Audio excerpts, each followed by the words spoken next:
everybody, and welcome back to the I Don't Know Running podcast, where we share our experiences that make running fun and sometimes not so fun. I'm Lewis. I'm a self-admitted lazy ultra runner, and I am not a fan of UTMB's website. I am a fan of California Fall Classic's website. I'm Mitch, and I'm kind of doing a walk-run thing again. That's all right. That's better than nothing. It's kind of wild. We're going to get into yours in a minute. Like, this is funny to me, but it's every time I bump it up like a minute to run, like, data is just fascinating. Yeah. Overall, I slow down. You know what I mean? Like, my overall time to do 3 miles. Oh. So every time I try to run a little bit more, I think I get more tired. It's just, the data shows it. So I'm looking at that and I'm like, what data? The heart rate or the... I'm not looking... Well, no, my heart rate stays about the same. It's pathetic. But it's just that, like at the end of that running duration, like if I try to add a minute to it, like at the end of it, I'm pretty tired. So I'm slowing down more so I can go longer. Yeah. And it's just... Are you slowing your walking down too, you think, or no? Terrence told me to do that. He says, don't worry about walking fast, because you always taught, like if you're an ultra runner, walk with purpose. And I was it's like, no, I'm really trying to recover. So it doesn't matter what I'm doing. I'm just trying to get my heart rate down. Mm-hmm. So I'm not worried about how fast I walk when I'm recovering. True. Is that being affected then by the running, you think? I don't know. I haven't dug into that, but it is interesting. I'll have to. Yeah, because if you were running and you are getting more tired, so you're walking slower, it could be the walking is truly slower. Oh, my running. I can see today I did a little bit different. I did like a fartlek interval, because I didn't worry about the duration because I had such a hard time getting to my goal. And I thought, today I'm not going to worry about it. When I'm tired, I'm going to lap it and I'm just going to look at it. And I was, I had a couple of them. I was almost 3/4 of a mile of running all in a row. So it's come to that. I think it's good that you're able to do those things. Right. So I can see the progression. I can see like it's better. It's just not where I want it to be. I think a couple of things. First of all, you're coming back from a major surgery or, with regards to running. Major time off, which you haven't done in years. You're older, sorry to say, but you are, than when you started back, the first time running. Right.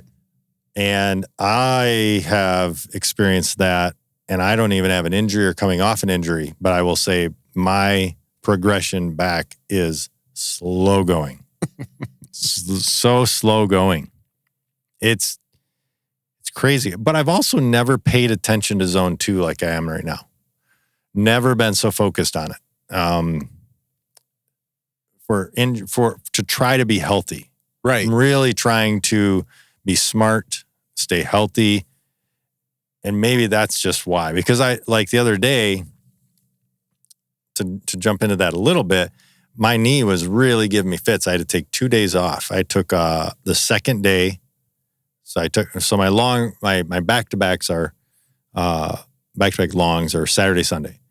And I did 18 on Saturday. Felt good. I mean, I did like 13 or 14, something like that. I had to come back to get more water because it's middle of the day. It was hot, which I love, but I had to refuel. I had to get some more water, and I ate and I really want this training cycle. I came back. I got a peanut butter and jelly sandwich, a full one, and I'm like, I don't really want it, but that's how I always feel at that time. So I said, no, I am eating it. I am grabbing it. I'm going to train the way that I should race, that kind of a thing. And I dumped my pack and grabbed a handheld. I really went through like an aid station, quote unquote, type of a feel, right?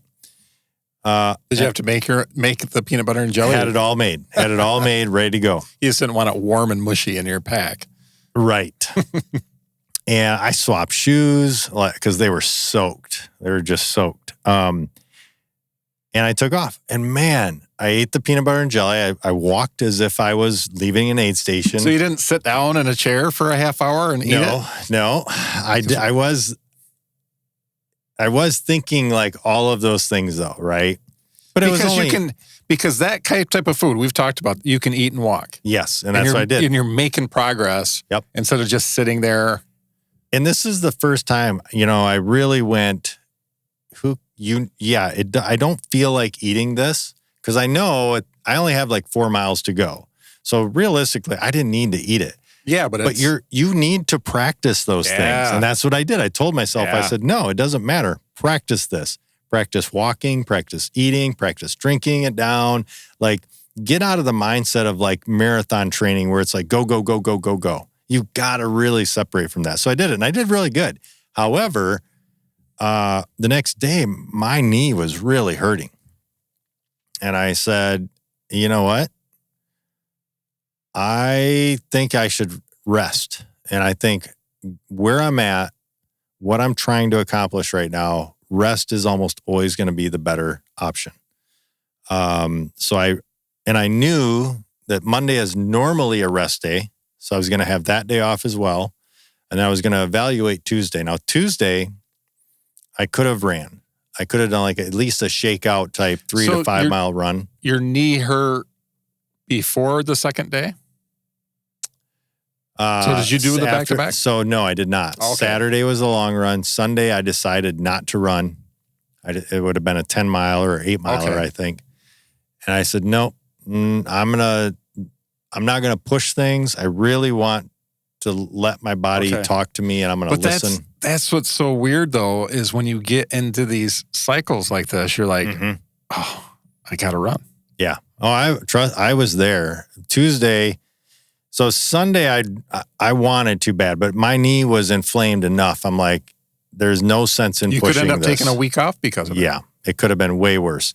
And what I also decided was I actually really need to stay off from the trails right now. I really need to get things back to healthy. And I was doing all my long runs on trails, my shorter weekly runs on the road. I think I'm going to flip that. I'm going to do my shorter ones on the trail and my longer ones that need a little more stability. Some people would argue and say that the trails are so much better. I think they are for impact. Right. But the off-camber stuff I agree. So it's a balance. What is your body asking you to do? Right. So because I got off the trail because of that too, because I kept falling down. I was I can't do this. Good. Yeah.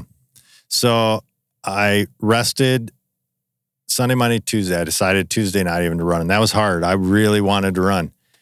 And I decided, no, I'm going to rest it again. And then Wednesday, Thursday felt great. And I actually pushed the speed a little bit on Wednesday. Just at the end of the run, I was like, man, I have not seen 7s in forever. Like I need to push this and feel that. And it felt so good. I pushed it. And it did not impact my run for Thursday. So Thursday I went out and ran 7, felt good. And tomorrow is... Today is a rest day. Tomorrow will be 20. Yep, tomorrow will be a 20 miler.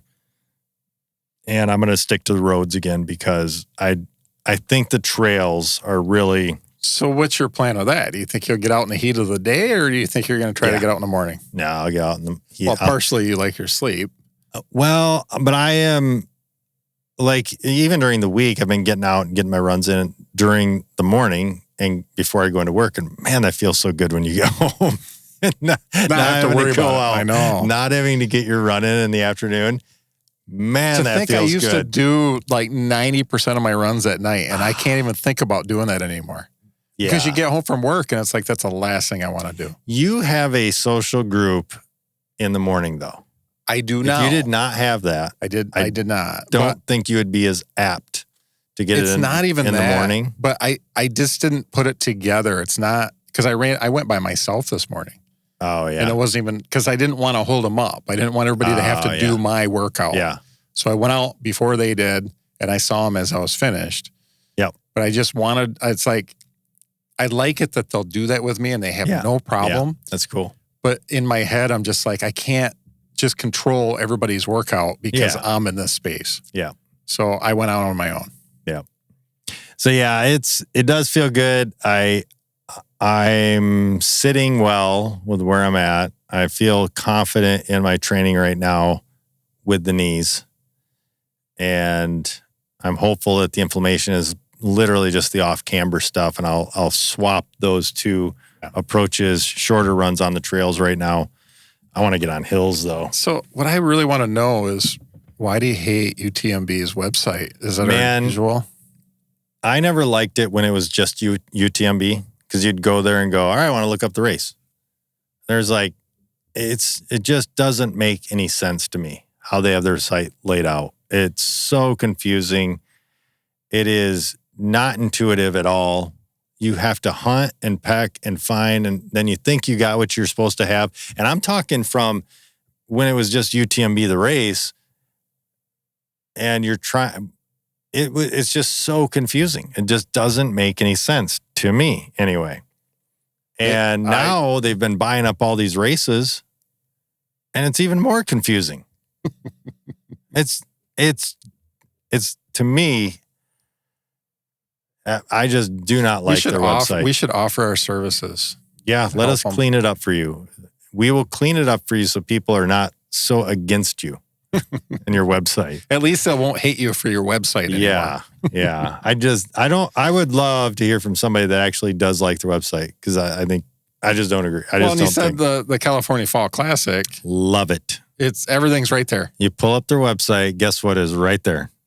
The date, the time, the where, the distance. Let me see. And a registration. It is so simple. Right on the front. It is the things we say we want to see on a website. Well, you can go to Ultra Sign Up. There's. Yeah. Look at that. Bam. October 18, 2025 at 5 a.m. For the 100K. And look, you wait just a second and the 55K comes up at 6 a.m. Imagine that. Sonoma, California at the Visitor Center. The things big register now button. Yeah. Isn't it amazing? And guess what? They're part of the Lake Sonoma race series, which is similar to like UTMB has all the big race series. Hold on. Is it a Western States qualifier? Let me scroll up. Right there. Boom. Yeah, it's ridiculous. Look at that. How well they're course maps right underneath that. Yeah. Yeah. Wow. Uh-huh. Everything you want. As a runner, these are the exact things I look for. And boom. Wait, there's more. Race info, directions to the start. Yeah. Hotlink, aid stations, hotlink. Yeah. Crew and driving directions. Oh my gosh. Yeah. It's all right there. This is the template for all races. I'll be able to, give me some time. I'll find a problem with it somewhere. I'm sure. Yeah. Top 10, though, it's there. It hits every top 10 That's amazing. you want. They do it right. I better get off that. It's going to distract me. Yeah. Well, let's talk about, so I mentioned things like my knee. And I actually, this week, I went and I said to chat, because I've made it known that I'm kind of working with chat on my training plan for the 100K. Chat, we haven't named chat in this house. We just call it chat. I don't know. Do you have a name for yours? No, chat's fine. Yeah. Instead of Chad, it's chat. Yeah. We use Coach's chat. So we're going to talk today about AI, quote, chat. You can call it what you want. And AI is more of a little bit higher level description of what we're looking at, versus chat would fall in the AI arena. Like you might have an AI training plan that falls in the AI, window, versus, let's say, non-AI, and that might be Google. It might be a training plan. I'm going to search 100K training plans on Google and go find one, or it might be coaching. So that would be non-AI type stuff. It might be, you're basically finding your own way through either coaching or your own plan. So we're going to compare those things. So this can be a touchy subject for some people. Oh, yeah. So, especially if you're a coach. Yeah. Yeah. And we are not for or against any of this. This is just what it is, right? These are just two approaches, especially today. This is hot. And I would wager that a lot of coaches are using AI. And if not, I think you're limiting yourself. There's a lot of data out there to be had. And as a coach, I would hope that you're continuing to try to grow your knowledge of your field, and using chat or some form of AI is going to offer some sort of assistance. And it's interesting though. So we're starting to use it at work quite a bit. I mean, I shouldn't say starting, but it's been a thing. And the big part of it is making sure that everything is documented. So you have this library of things that it can go search. So we're in that, making sure that everything is available. Oh, so it's really interesting. Yeah. Yeah, that makes sense. So things that you've done in the past, just all the documentation. So one of the major things, garbage in, garbage out. Yeah. So if you have a lot of garbage loaded in there, you're not going to get probably what you want. Yeah. So you could still see that. Yeah. And that is one of the things, regardless of what we're going to talk about today, is you do want to, if you know zero about running, I would say talk to somebody. You don't even have to talk to a coach. Just talk to experienced runners. Right. And help get some direction. Not that you can't use some form of AI. It's just you do want to have somebody to talk to. Right. If you're super experienced, though, and like I've had coaches and different times of my running journey, it's either been okay or not, or it was my own input, didn't help. So yeah, it's just different times. It either makes sense or doesn't. But we're just going to talk about some pros and cons of each and how they compare. And some what might be your best approach today. Yeah. So first of all, AI running. Let's just talk a little bit about how they work. I guess these would be pros for AI. Mm-hmm. Personalized training and dynamic. It says personalized training and dynamic adaptation. Data inputs, right? So you can plug in a lot of your data and say, hey, this is me today. This is where I'm at. Help me put together a training plan. And it's going to spit you out something. And you did that. I did do that. I started because I was about 3 or 4 weeks into my training because I wasn't too far in. 0 to 3 or 4 weeks in. This is my couch to 4 weeks in. This is where I'm at. Can I train? And I did. I said, can I train for 100K by October? And it said, well, let me put together a training plan for you. It should do some sound effects. Beep, beep, boop, beep, beep. Yeah. But it can, the nice thing about maybe using something like this is it's at least a starting point, right? Mm-hmm. So if it would have came back and said, you're crazy, I would have said, well, let me talk to some people. Or if it would have said, no problem, you can run it tomorrow. Or chat is like Terrence. Well, it's probably crazy, but let's see how we can do this. Yeah. Let's see if we can see how we can get you there. Yeah. So I think you do have to look at the response and go, something doesn't feel right, or okay, yeah, I think I can do that. But it can really look at all data very quickly and spit you out some direction. I was going to say, and because you do have experience, you're like, oh, that doesn't look that much different than what plans I followed in the past. Yeah, exactly. If you have no experience with that, that's what I mean. Talk to somebody. Right. Because if you show your training plan and it says run, this is your first week, it says run 3, 5, 8, 10, 12. Talk to somebody because that's a little aggressive. That should not be your first week. Now, Next, data-driven insights and injury prevention. It says AI can spot subtle patterns in your data that a human coach might miss, not always, but might, like a gradual increase in heart rate for a given pace, could signal fatigue or onset of illness. So it can be very quick to grab that. Now, that is that's based on your analytics. That's not based on how you feel. Right. You could put it in there and say, hey, I feel this way, but I have knee pain.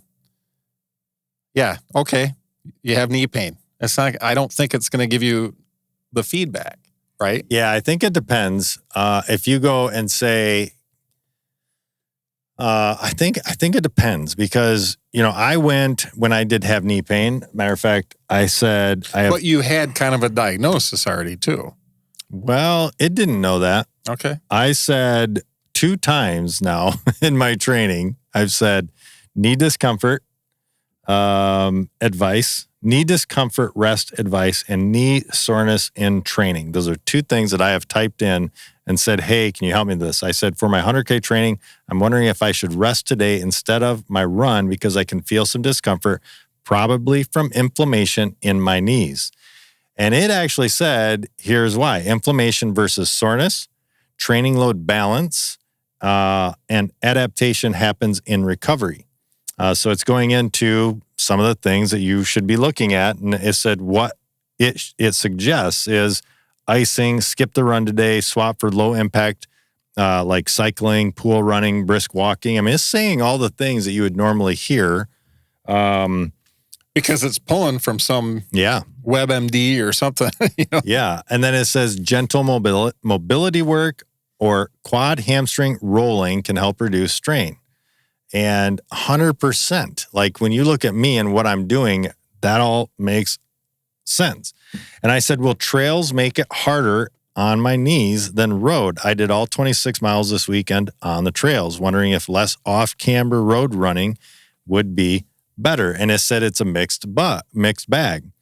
Off-camber footing, can definitely impact the tendons, the weaker tendons, like for me right now, because I haven't done a ton of trails around the knees, and it would impact it. Downhill, steeper, that's going to cause more of an impact. And long stretches on uneven terrain. Well, I'm doing long stretches on uneven terrain. Like those are things that, are adding to the soreness in the knees right now. So it said, you may want to do some and I asked it, I said, hey, can you modify my training plan over the next few weeks to help that or something like that? And sure enough, it spit it out and said, do this. So I think it's, like you said, garbage in, garbage out. If you give it a lot of really good or detailed information, what you're looking for, it can help. Does it tell you what you want to hear, though, you think? No, it's going to tell you what it finds. Okay. And you definitely, when you have Can you put that in there next time? Tell me I'm pretty at the same time. So that's see what it says. Yeah. Say it in a nice way. Yeah. That would be fun. Let me down softly. Accessibility. This one is good and not, accessibility and affordability. 100%. This is way more accessible and way more affordable. Coaching isn't cheap. Now there are different levels of coaching. There is a very base level that they're going to spit you out a plan and you go follow it. No more contact points. Like that's it. That's what you pay for. That's pretty minimal. It's not going to cost you a ton. There might be a weekly input or maybe a twice a month input. Little bit more. It's going to be more than the spit you out a training plan. We're talking coaching here. But still not like the once a week check-in or, being accessible via text or something all the time type of a check-in. That's going to be really, really pricey. And I think that different people need that sometimes. You need different motivation. You need different accountability. So that's where a coach is going to do that because you're paying for this service. You want to make the most use of it. You have somebody that's watching your data. versus ChatGPT or some form of AI, they're not watching your stuff. They don't care. They don't care.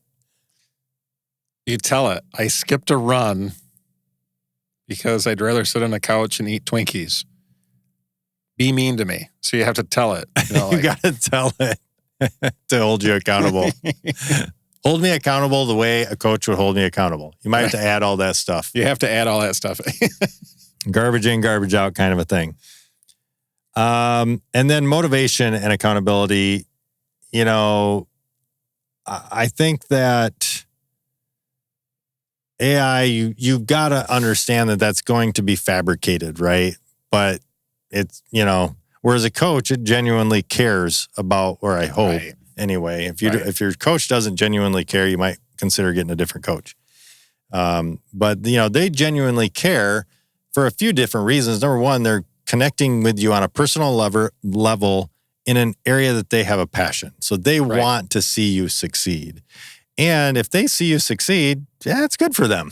Right. That's a selling point for them. Mm-hmm. So there's a lot of motivation for them to coach you well. So yeah, some other things, feedback loop. It says AI uses performance data. We kind of talked about that, which watch uploads, things like that. Heart rate zones. That is something that I had to do. I actually used it because I was struggling, as I've talked about, with like staying in zone 2 and being right there in zone 2. And I felt like I was going so slow. So with the heat, because it's been hot and humid, and that's when I've been going out, and I have intentionally been doing that, I want to suffer because, man, I'll tell you what, 60 to 70 feels cold. It feels cold running in 60 to 70. That's good. I mean, it's really good because you go out there and it's like, this is amazing. 70s. I'm like, ooh, that wind's kind of chilly. I felt that way. Like it was pretty nice this morning. Yeah. Still humid. It was 59 or you know, roughly. Yeah, I was still a sweaty mess at the end, but yeah, it's just, man, that just felt so good. Oh yeah. Usually the air is lifted and cleared just a little bit. Yeah. So I went in because I was feeling the heat. And it's funny. I said, how much does heat affect my training for 100K? If I uploaded my last 4 weeks of training with heat, distance, and pace, can you help me evaluate how I'm doing? It said, heat can have a huge impact on 100K training. How it affects your training: slower pace, higher heart rate, increased perceived effort. And that's key because you're going to feel like you're working harder in that heat. Dehydration and electrolyte loss and delayed recovery. All these things play a factor. It was good to see it. And they said, yes, upload it.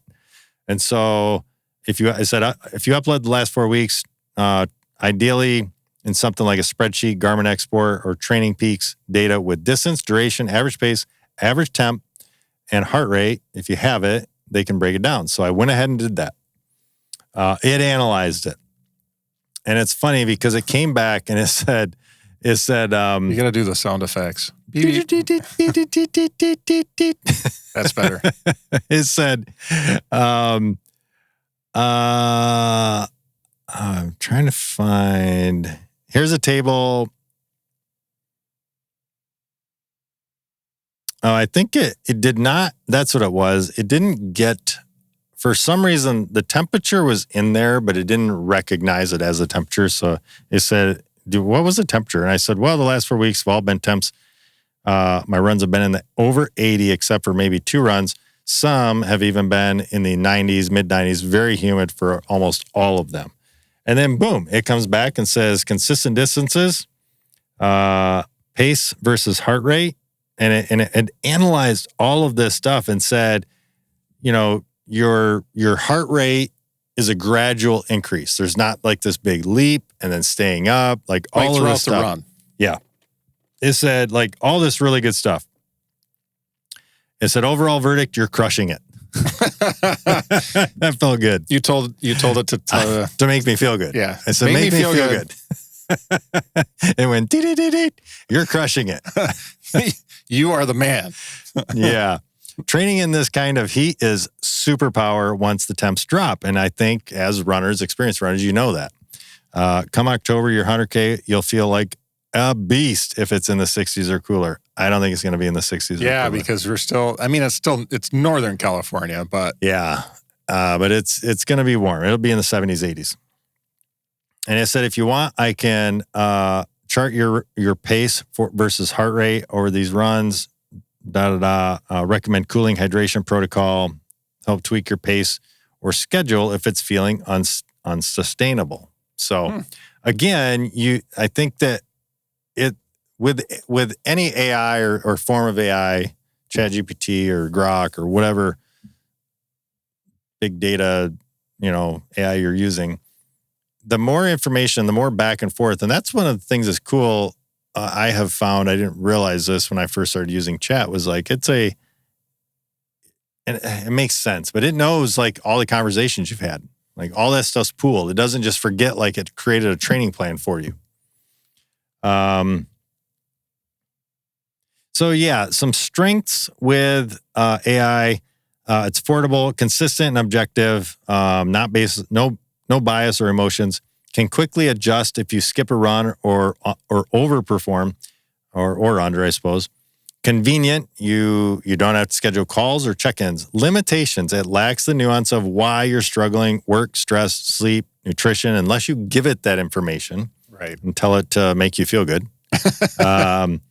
It can be overly rigid with plans, which makes sense because it doesn't know a lot of those things. And motivation and accountability are on you.